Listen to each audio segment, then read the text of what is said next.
You wondering how good is the iPhone 14 Pro Max?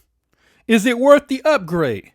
Well, in this video, I'm going to quickly compare my 13 Pro Max to my 14 Pro Max.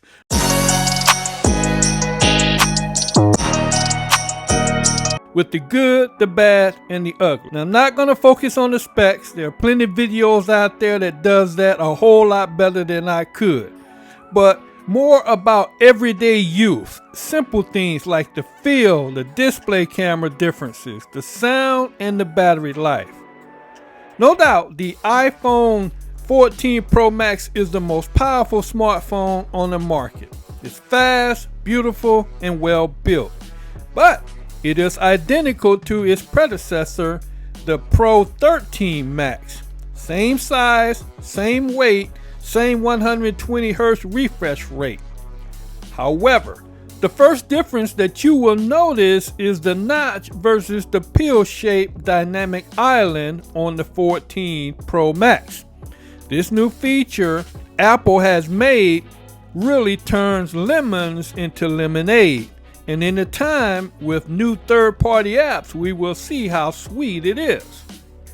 The screen on both phones are beautiful, but it is much brighter outside with the 2000 nits on the 14, allowing you to clearly see it outside in the daylight. It has a new always-on display with widgets, letting you customize your lock screen following my Samsung buddies. The front-facing camera is much better than on the 13 Pro Max because it now sports the autofocus mode. The camera lenses on the back are a lot larger than on the predecessor, the 13, with the main camera having a 48 megapixel lens, which means that the picture and video will be better, especially in low light conditions. You also have a 3x zoom compared to 2x zoom. Now, I'm going to make a full comparison in an upcoming video, so hit that subscribe button now and ring that bell to see it when it drops. The sound on both phones are excellent, but it seems to be a little fuller and a little louder on the 14 Pro. Now, I'm sure that the speed is faster on the 14, but I cannot tell the difference. Your Bluetooth is better on the 14 because it has a 5.3 format versus the 5.0, which means better connectivity for your Bluetooth devices. Now, the battery life on the 13 was the best that I ever had on any smartphone, and it's even better with the 14 Pro. About an hour more battery life, even with the always on display.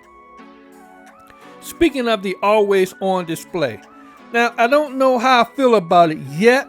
It's different from the always on display on my Samsung devices. It feels like a dimmed down version of the phone being on.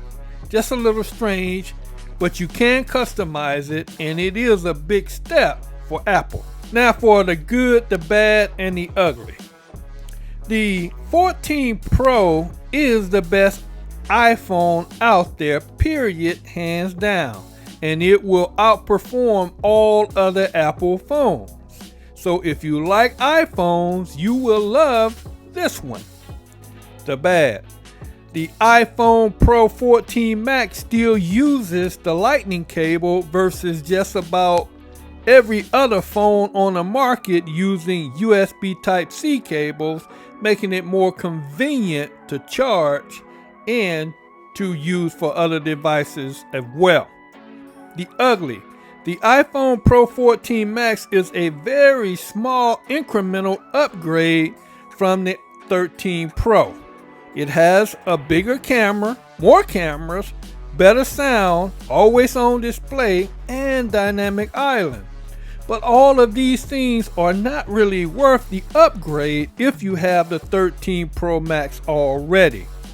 It would be very hard to notice any practical differences. But you might want to look at this video to see some things that will make the Pro 14 Max even better.